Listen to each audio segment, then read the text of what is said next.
Gyanvapi survey report अदालत के हुक्मनामे के मुताबिक आज पेश की जानी है। 3 दिनों के सर्वे के बाद दावों, बयानबाजियों और दावों को मुस्तरद करने का दौर चला। हिंदू फरीक की जानिब से ठोस सबूत मिलने के बाद इस जगह को फौरी असर से सील करने का हुक्म दिया गया। साथ ही साथ किसी फर्द को इस जगह न जाने देने की भी हिदायत दी गई। इस बीच ज़राए के मुताबिक आज सर्वे रिपोर्ट पेश नहीं हो पाने की खबर है। मामला हसास नौइयत का होने के सबब रिपोर्ट बनाने में वक्त लग सकता है। ज़राए के मुताबिक एडवोकेट कमिश्नर मोहलत मांगने के लिए अदालत में अर्जी दाखिल करेंगे।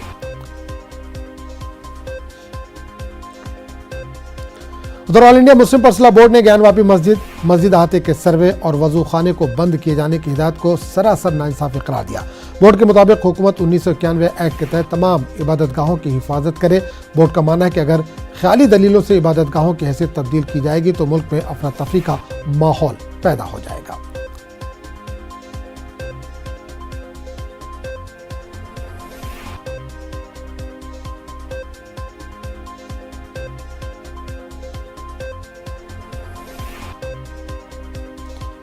एमआईएम लीडर रुकन पार्लियामान असदुद्दीन अवैसी का कहना है कि हिंदू फरीक की जानिब से शिवलिंग मिलने का दावा किया जा रहा है वो गलत है। इन्होंने कहा कि वो शिवलिंग नहीं फव्वारा है।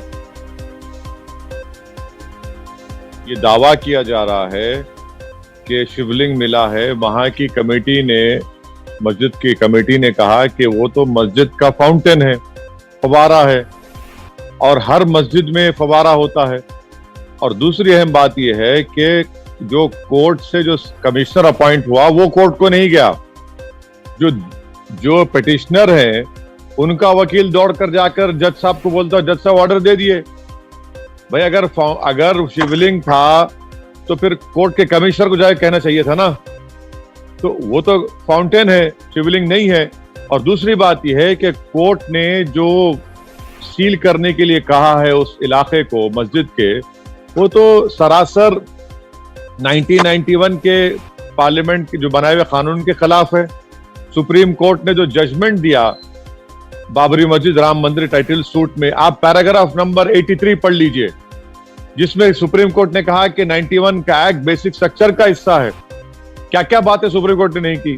और वहीं पर आप पैराग्राफ 81 देख लीजिए कि सुप्रीम कोर्ट ने राज्यसभा में जब यह बिल पास हो रहा था तो उस वक्त के होम मिनिस्टर का स्टेटमेंट कोर्ट दिया। तो पार्लियामेंट का इंटेंट क्या था एक्ट बनाने के लिए, सुप्रीम कोर्ट का जजमेंट क्या है, और लोअर कोर्ट कैसे सुप्रीम कोर्ट और पार्लियामेंट के एक्ट के खिलाफ जा सकता है, और कैसे ये सर्वे कमिश्नर रिपोर्ट नहीं देता है। ये सरासर 91 एक्ट का वायलेशन है जो उस मस्जिद के नेचर और कैरेक्टर को चेंज करता है। ये एक मजाक हो रहा है।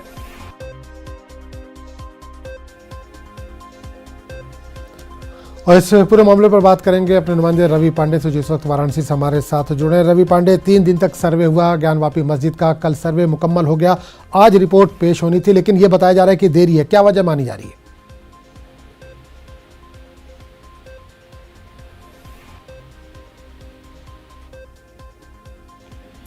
रवि, आप तक आवाज अगर पहुंच रही हो तो जानना चाहेंगे कि सर्वे रिपोर्ट मुकम्मल हो गई है, आज कोर्ट में उसको पेश करना था, कब तक पेश किया जा सकता है? ये भी खबर आ रही है कि शायद देरी हो सकती है इसमें। जी बिल्कुल, देखिए 3 दिन तक सर्वे रिपोर्ट चला है और 3 दिन में लगभग 12 घंटे कंटिन्यू वीडियोग्राफी प्लस फोटोग्राफी हुई है। इस दौरान 1500 से अधिक फोटो लिए गए हैं और कई घंटे के वीडियो बने हैं। क्योंकि सर्वे कल तक चली है, कल दोपहर तक चली है, तो जो कागजी कार्रवाई होते हैं फोटोग्राफी और वीडियोग्राफी के, जो कागजी कार्रवाई होने थे वो कागजी कार्रवाई अभी तक मात्र 50% ही हो पाया है, जिसके कारण आज कोर्ट कमिश्नर कोर्ट में अगली तारीख लेंगे पूरी कागजी कार्रवाई कर उसको पेश करने के लिए। यानी कि आज कोर्ट में वो एक एप्लीकेशन लगाएंगे और अगली तारीख की डिमांड करेंगे। आज कोर्ट में जो रिपोर्ट फाइल करनी थी वो नहीं हो पाएगी। बिल्कुल। अभी एक चीज़ और जानना चाहेंगे कि कल जिस तरह की खबरें आ रही कि पौंड से वहाँ पर जो वजू खाना था वहाँ शिवलिंगम मिला, जो कि मुस्लिम फरीक का कहना है कि ये फव्वारा था, लेकिन उसके बाद कुछ इलाकों को सील किया गया। कौन कौन से इलाके हैं वहाँ पर सील किया गया? क्या वहाँ पे नमाजियों को जाने की या मुस्लिम फरीक को जाने की इजाज़त है? कुछ इस तरह की जानकारी मिल पा रही है?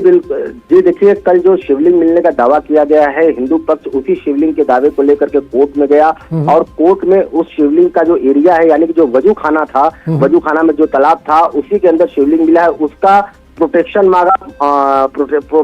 मांगा और सील करने का अर्जी दिया, जिसका कोर्ट ने सबूत देखते हुए उसको सील करने का आदेश दिया और वहां पे तत्काल सीआरपीएफ को लगाया गया।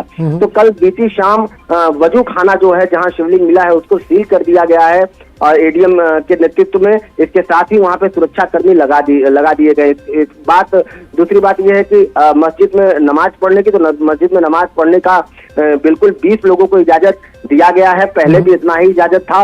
और जो विशेष दिन होते हैं यानी कि जुम्मा जो होता है उस दिन वहां पे मुस्लिम अधिक से अधिक संख्या में, जितना मतलब वहां पे जगह है वहां पे जाकर वो नमाज पढ़ सकते हैं। तो अभी नमाज न पढ़ने का ऐसा कोई आदेश नहीं दिया गया है। नमाज वहां पे पढ़ा जा सकता है। सिर्फ वजू खाना जहां पानी था, जो तालाब था, उसको प्रयोग करने के लिए मना किया गया है। चलिए, बहुत बहुत शुक्रिया रवि पांडे इस तमाम जानकारी के लिए।